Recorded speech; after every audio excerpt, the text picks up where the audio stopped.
Okie dokie. Still hear me? Okay, perfect. Today we'll be debating whether the USA spends too much on its military. This is a factual statement, and I will be speaking in support of it. So my criterion will be the preponderance of the evidence. Does the evidence show us that the USA is indeed spending too much on its military, or does the evidence prove that the US isn't spending too much on its military or could even spend more? By the USA, I mean United States of America, and by spends and military, I mean the Department of Defense budget. It's pretty much universally what it's accepted to mean. My main points will be: one, military spending is obscenely bloated; two, cost reduction is critical; and three, how cost reduction can be done responsibly without hurting things like national security. That third point I may get to in my next speech. In How to Cut $1 trillion from the Pentagon by Lawrence Korb, a senior fellow at the Center for American Progress and former Assistant Secretary of Defense in the Reagan administration, he states, quote, U.S. defense spending in inflation-adjusted terms is higher at any time since the end of World War II. Over the past decade, the U.S. share of global military spending has risen from 1/3 to 1/2. The United States now spends 6 times as much as China, the country with the next biggest budget, and obviously one of our biggest rivals. Later on, he also says DoD overhead accounts for roughly 40% of its budget, with the average across all industries being 25%. A RAND study of overhead and administration costs among defense contractors found them to be, quote, tremendous drivers of weapon costs at 35%. Just a few examples of the many factors driving the bloated budget, according to a report by Republican Senator Tom Coburn. Quote, military ranks are now top-heavy with generals and admirals, pushing up defense costs by hundreds of thousands of dollars because each has a large retinue of aides. The current proportion is 7 general officers for every 10,000 troops, 2 more than during the Cold War. That's from The Atlantic, quoting Coburn in November 2012. 1.5 million has been spent to research how to make more palatable beef jerky. That's from the same Atlantic article. And according to Politico in February 2018, quote, one of the Pentagon's largest agencies can't account for hundreds of millions of dollars worth of spending, actually $800 million worth of spending. And this was something we found out before the audit, which was just recently announced, which could reveal even more corruption. So I'll get into more of that later, as well as some personal experience from growing up with an active duty military officer father. I'll pass it off. Right. So, disclaimer, my arguments today do not reflect my personal position on the topic. They are honest, worthy of due consideration. I took this position to facilitate pairings of the tournament. Big picture. My argument today is not in the minute details, but in the big picture. I want you to remember the big picture: war and peace, life and death. When discussing spending money, what you are buying matters as much as what you are spending. What the U.S. is buying here is peace, security, and prosperity, not just for the United States, but for the whole developed world. The big picture. We should be arguing not whether there is a dollar too much in the budget, but whether or not, not whether or not is misspent, whether or not is misspent. Like any huge amount of money, there's always going to be some misspending. That is practically unavoidable. What we should argue about is strategy. Is massive U.S. military spending good or bad for the world? World peace is the main benefit that we get. Since U.S. American hegemony in World War II, there have been a drastic reduction in war casualties as a percentage of the population of the whole world. War was a near constant reality in Europe, Asia, and many other regions of the world prior to World War II. Now it has become even more rare, has become ever more rare. And the wars that we do have are of a smaller scale and are most often civil conflicts rather than wars between nations. Since the fall of the Soviet Union, there's been another marked drop-off as the proxy fights between the US and Soviet Union during the Cold War have dried up. Both periods are marked by American hegemony. After World War II, the US emerged as the world's dominant military power by a wide margin, and after the fall of Russia, the only active rival was out of the picture. No nation dares attack another major power in the environment because it is a conflict they could never win. No U.S. ally dares attack another nation for fear of losing U.S. protection. Under this umbrella, the nations of the world have dedicated their money into instead of into powerful militaries, they have done it into peaceful means. The security largely assured, they focused on civic improvements. By militarizing the U.S., we have demilitarized most of the rest of the world. Only nations outside the political sphere of the United States and the developed world have remained insecure and embroiled in military conflict, war, and all the horrors it brings. This is what the whole world might look like if not for US military hegemony and our spending. And indeed, it is what the world did look like for hundreds of years prior to US military hegemony. Number two, US security. Obviously, the US has plenty of security. No one dares attack us. Western security. The Western world likewise has near complete immunity to any serious external threat due to the massive military spending. I would argue that some overruns and cost inefficiencies are just part of the game when your overall strategy is to create the most dominant military in the world. It is an unavoidable problem. However, the real thing that we should look at, the real decision that we are able to make, is whether or not we want world security, US hegemony, or the one that want to abandon that and leave everyone to fight for themselves like we used to have. That was really nice. I'm glad he was willing to take up this topic and let the tournament continue like that when he was unfortunately misassigned it. This is going to be a fun debate. I like that Sig brought up how we should, examine philosophy and purpose behind all this. And I'm just going to open up by reminding our audience that General Eisenhower once famously said that to a man with a hammer, every problem looks like a hammer problem that can be solved by using a hammer and driving a nail. And what he was referencing was the fact that to military strategists and to the people in the Defense Department, the fact that we spend, close to more than halfway to $1 trillion each year on our defense definitely has caused us to become involved in more places militarily, and I would argue ultimately hurt our national security. But I'll get into that more. I'm going to go through, talk about why cost reduction is critical, and talk about how it won't hurt our national security. Costs should decline as conflicts decline. Sig already admitted conflicts are declining. I agree, and I think that's one of the reasons why costs should decline.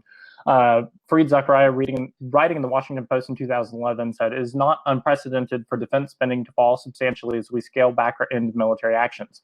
After the Korean War, President Dwight Eisenhower, who I just quoted, cut defense spending 27%. Richard Nixon cut it 29% after Vietnam. As tensions declined in the 1980s, Ronald Reagan, of all people, began scaling back his military spending, a process accelerated under Presidents George H.W. Bush and Bill Clinton. Given the enormous run-up in spending under W, even if President Obama made comparable cuts to that of those presidents today, defense spending would remain substantially above the levels of all those presidents. So we can cut and still be at an all-time high." He went on to say, "The result is a warped American foreign policy ready to conceive of problems in military terms." And he quotes the Eisenhower wave. And of course, it can cause a national security problem when we have such a high national debt. Lieutenant Colonel Daniel L. Davis, a soldier himself, wrote in CNBC in an opinion piece that the last 2-year budget deal skyrockets the Pentagon and domestic spending by at least $320 billion, is laying the foundation for major economic disaster. He said that the most significant threat to our national security is our debt, not China or Russia or North Korea, nor radical Islamic fighters, but the national debt. And so he says it is actually making us less secure, not only because we conceive of problems in military terms and get involved and cost American lives and hundreds of thousands of foreign lives like we did in Iraq, but because we are making our economy and our country's lifeblood less secure. So let me respond to a few that go on some other points. Hammers and nails causing us to be involved in more conflicts. We're involved, generally speaking, in less conflicts than we used to be. And the world as a whole is involved in a lot less conflicts than it used to be. So while we may use our military to kind of swing our weight around occasionally in small civil conflicts here and there, generally speaking, America is very restrained, and that has kept the entire world war economy restrained. Cost decline as conflicts decline. Well, that is not the nature of our strategy. Our strategy military is one largely of preventiveness, not to engage in wars, but to prevent wars through the threat of force. We spend for peace, not for war. You say that we should scale back when we're not at war. Well, we still are involved in some wars, unfortunately. However, there are many world potential threats, large-scale dangers from places like North Korea and other countries that are ambitious. And we need to maintain our military in order to prevent those ambitions and to keep it from ever being worth anyone's while to try and take the territory of another nation and make a major military move. Most of the wars that we're involved in are civil conflicts within other countries in which we're trying to help one side or the other. Now, debt dangers, he can say the greatest danger to our national security. We've had debt for quite a long time. Nobody's dying from it. There's no danger. There's no world, no famine. None of that is happening because of debt. You can raise taxes. You can get rid of debt. You can cut spending in other places and get rid of debt. Debt's something we can deal with. So economic benefits I want to talk about with the military. One is employment and training. The U.S. military employs around 2 million Americans directly. These are largely young men and women. They are largely young and untrained when they enter into the military. They gain advanced training, job skills, experience in the marketplace that develops and strengthens their lives. It gives them discipline and control. So it's an important mechanism within the economy. If we drastically cut the number of troops that we have, then we're looking at serious problems within the U.S. economy. It's just general economic activity. It drives a lot of other industries. They build and make the military equipment and service the military. Research and development is really important for the military. It's brought us a lot of life-saving medical technologies, brought us a lot of useful things over the years in trying to research these weapon systems and other ideas to keep our troops safe, and those have many other benefits. Thanks for foreign governments, allowing them to develop because they don't have to have the kind of military needed in order to assure world security. We're taking care of that for them. Opportunities for U.S. businesses are opened up around the world because of our military involvement. Less fear and less war means more world prosperity. And indeed, we have seen world hunger and starvation and poverty drop consistently during the period of American hegemony, mostly because there are less wars around the world. And we've also seen world prosperity increase because, again, there's been less major conflicts, less fighting, and less violence. We've secured prosperity for ourselves and for the world, security for ourselves and for the world.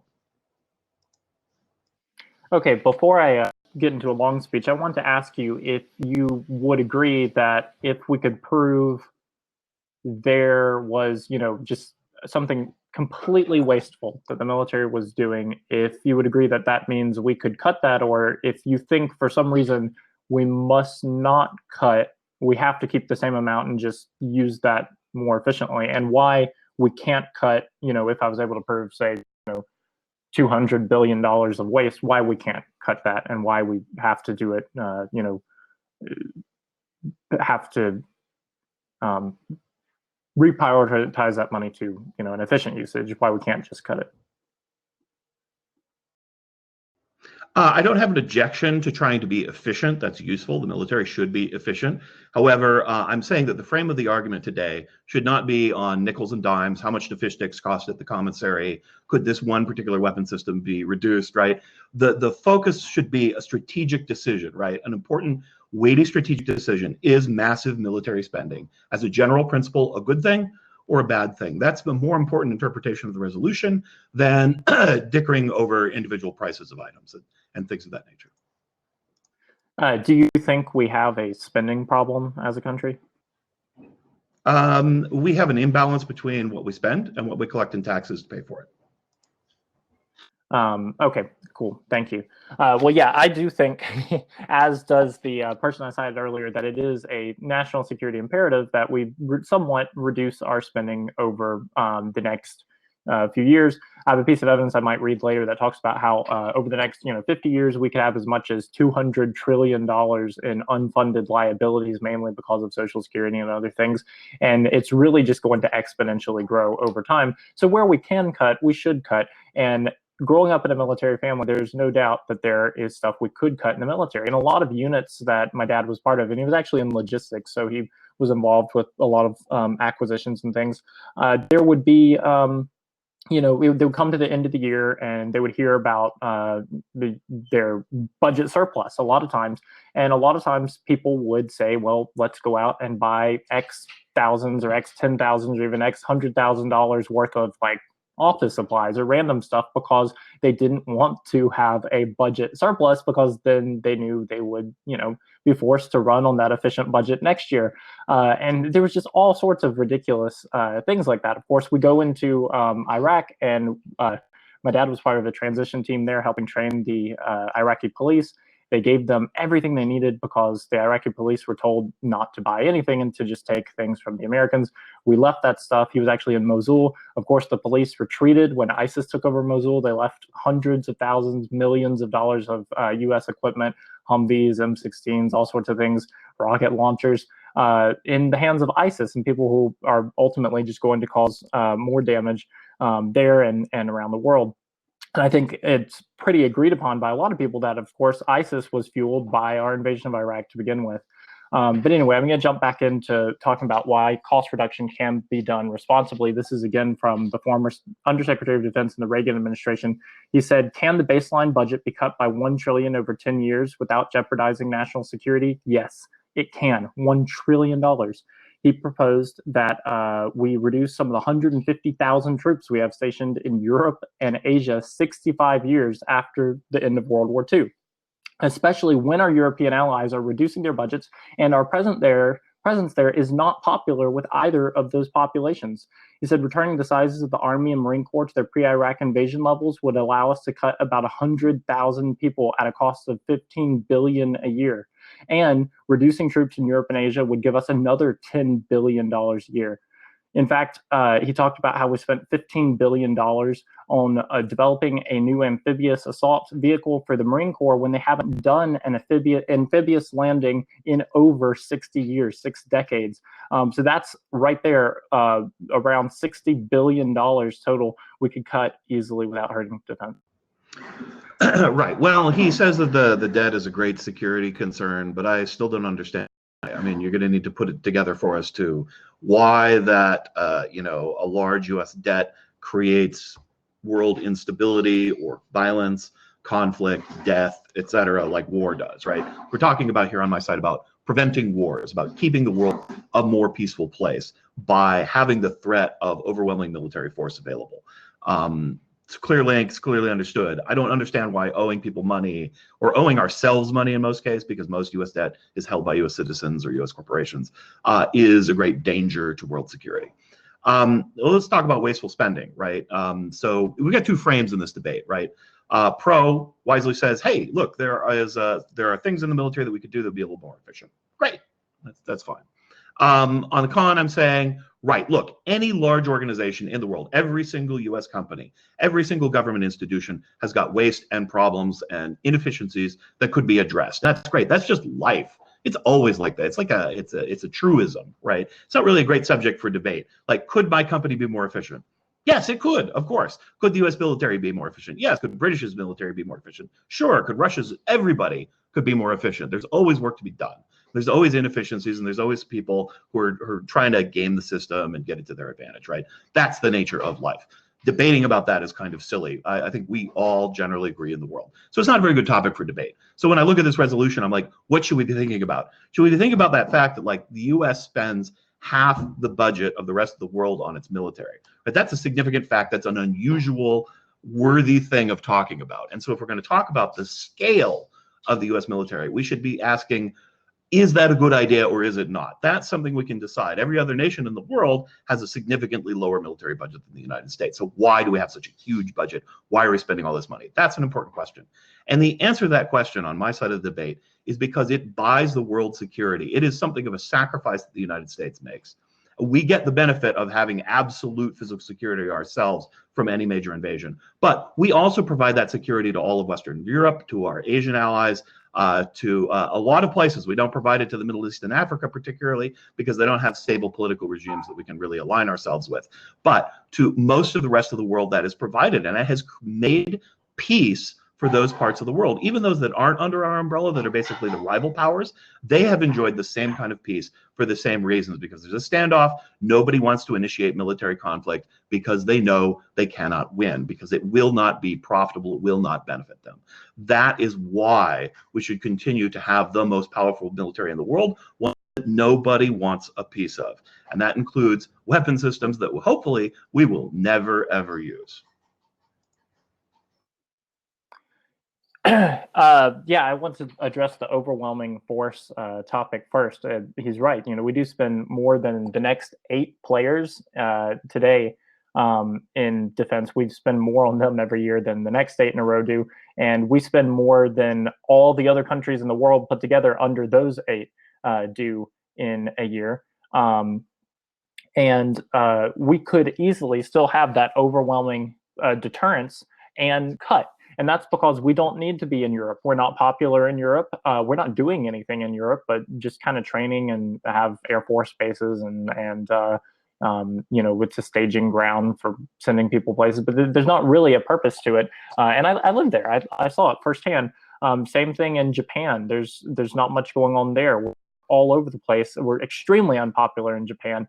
So they would be very happy. It would strengthen our foreign relation ties. We're not needed there. In fact, Korb, who I quoted earlier, the former Secretary of Defense, he also pointed out that we spend $50 billion a year maintaining 1,968 strategic nuclear weapons, when an analysis by the Air War College itself, the people in the military, said that 311 nuclear warheads would be more than adequate for deterrence, and the Marines spent $110 million on each of their V-22 tilt-rotor Osprey aircraft, which have crashed over and over again, and they are falling, quote, significantly below required performance levels. So it's things like this, $50 billion a year, maintaining enough nuclear weapons to just completely decimate the entire world and put us into a nuclear winter, when 311 would be perfectly adequate for deterrence, for any counterstrike to any country that could possibly hit us, but we could just completely destroy them back. Again, we're so far above, and that's because of what MacArthur said. To people with a hammer, problems look like hammer problems. And when we spend on defense, we reward defense industries who then spend more time lobbying for their next product because they don't want to go out of business. When they expand, because we're spending that money in these defense support industries, they want to make that same amount of money next year. And they have to create a product and lobby it and secure a contract with the Defense Department and keep us going. And it has ultimately made us less safe because we do eagerly look for military options. Just today, Donald Trump is talking about he hasn't ruled out anything militarily in Syria in response to yesterday's gas attack. We could be involved there, and hopefully we won't, because it was disastrous when we became involved in Iraq. My dad was there twice, and of course, hundreds of thousands of civilians were killed. And I don't think that is making the world a safer place, because it's way more people killed than Iraq ever killed. They didn't kill any Americans. Right. Well, let's talk about Iraq. There are wars in the world. The Iraq conflict is not a conflict necessarily between U.S. forces and others. It's in ISIS. It's a conflict between people in the local region trying to take it over. Right. There are military conflicts for hegemony of the Middle East region between Middle Eastern powers. There's also a war going on in Sudan, and there are other conflicts throughout much of Africa and that whole area. That's because they don't have military hegemony. The U.S. is willing to kind of wade in and dabble around, but we don't have the kind of alliances here that say, hey, we're just going to walk in and if somebody dares attack one of these nations, there will be an overwhelming response and we will utterly crush them, right? There just isn't that kind of threat. We might wade in and do some damage and fiddle around and go away. And I think those wars are useless use of our military, right? We're killing people. We're not achieving very much because we can't establish governments on the ground. We can't control these civil environments, right? So yeah, that's a problem. But it used to be major powers went to war with each other. Entire civilizations were devastated. Massive loss of lives in the millions and millions a year. We don't have that kind of a thing anymore because there's peace in that part of the world where serious military engagement is just a no-go zone. Right. And we have that because of U.S. military hegemony and because of the kind of military spending we have. You say, hey, we're not doing anything in Europe. What we are doing in Europe is preventing another world war. We had World War I. They said we should never do that again. And then they had World War II. Right. Then we had nuclear weapons and American U.S. hegemony. And everybody said, yeah, well, I guess war just really isn't on the table anymore. We could build up military because we're a little scared that maybe the U.S. would just roll over us if they could. But generally speaking, we can, and there's just a little balance. But generally speaking, there's peace in those parts of the world because they're where there's peace in Japan. They have a lot of rivals who would like a piece of Japan, but they know that they would have to tangle with the United States, and so they don't. So we are there creating nothing. That is the whole purpose. The fact that there's nothing militarily going on there for our bases to be involved in is exactly the reason we have those bases there, right? Nothing is the goal. Nothing has been achieved. And it is achieved not through adequate force, not through, hey, we might be able to repel them, through overwhelming, oh my God, do not mess with the U.S. military. They will utterly crush you force. And with that force comes a certain amount of waste and wrath that is somewhat inevitable. Yes, of course, we should fight that. But the real question today is, have we bought peace and security in the world? And I think the answer is yes, we have. And yet we are still the most prosperous nation in the world, despite that massive expenditure. Part of that may well be due to the military expenditure that we've made. I think that's worthy of considering. Most experts agree that the single most important factor in the kind of Pax Americana that we've had over the past century, or the past 70 years since the end of World War II, is due to nuclear deterrence. And like the former Secretary of Defense, Undersecretary of Defense I just referenced, who was referencing himself a Air War College, well-researched finding that we would only need 311 nuclear weapons to deter, yet we could cut $50 billion on maintaining our almost 2,000 nuclear warheads. We could maintain that peace. And Europe is absolutely not at risk at just going to war with each other. If we pulled out of our just moldy old bases in Germany, like I lived in, because they're part of a common economic union now. We have the EU. They are more enmeshed and interdependent on each other than ever before in their history. They're all cutting defense spending. None of them have an appetite for any war abroad, much less in their own backyard. And again, the resolution is a fact resolution. The U.S. spends too much on its budget. If there's waste, that is proof that we're spending too much, because that's something we didn't have to spend because it's going towards nothing. The Atlantic article I referenced earlier, it talks about how Senator Tom Coburn also said the military is needlessly operating 64 schools on 16 military installations at a cost averaging $50,000 per student, when the private sector does $11,000 per student, and we could save hundreds of millions of dollars in that area as well. I've referenced literally a dozen different ways we could cut a total of hundreds of billions of dollars, and I think we should do that, especially in light of our growing national debt, which is a serious problem.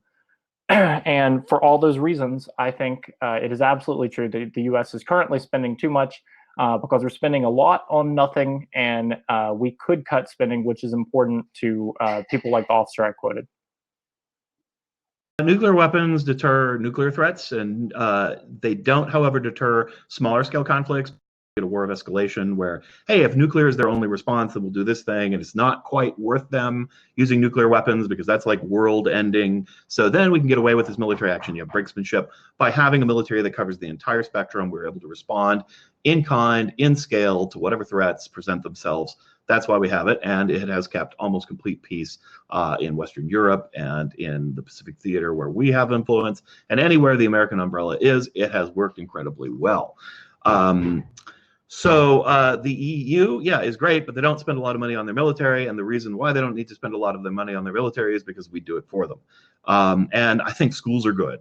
Maybe, again, inefficiencies in places? Yeah, of course. That just comes with the territory. Look, consider the big picture results. Since the dawn of U.S. hegemony, the U.S. and its allies have experienced unprecedented economic success. The U.S. and its allies have not been attacked, invaded, or otherwise seen wars of aggression against them. No worldwide, regional-wide wars have erupted. World poverty has decreased. World prosperity has increased, both considerably so. Democracy and participatory governments are the norm rather than the exception. The U.S. remains the most prosperous and wealthy country on earth. All those who we have paid to the men, and all the money that we have paid to the men and women of the U.S. military and the incidents that support them have been worth the money we have paid. As a judge, you must weigh the significant expense of the U.S. military on its military versus the security and prosperity that come from that spending. I ask you to consider a two worlds analysis. A U.S. and world without U.S. military hegemony for the last 60 years, in which we could have had Third World War, a Fourth World War, and who knows what else, and which prosperity, democracy, and freedom would not have been prospered, which America was not entirely secure, in which we didn't have the research benefits and the economic benefits that haven't been addressed from the military spending, in which we had millions of young men and women unemployed and on the streets looking for other types of opportunity to work, not having the opportunity for job training and discipline that the military offers. That world versus the U.S. and the world we have, where the United States has enjoyed peace for the last century, where the United States, except the places where we choose to engage, and where the United States has an entire physical security, and where we are the wealthiest and most prosperous nation in the world, and where our allies have flourished and developed in the world. That's the world we have due to the kind of military spending we've chosen. I want you to consider those two worlds and decide which side to debate, to vote for in our debate today. Thank you very much to my opponent. It was an excellent debate, sir.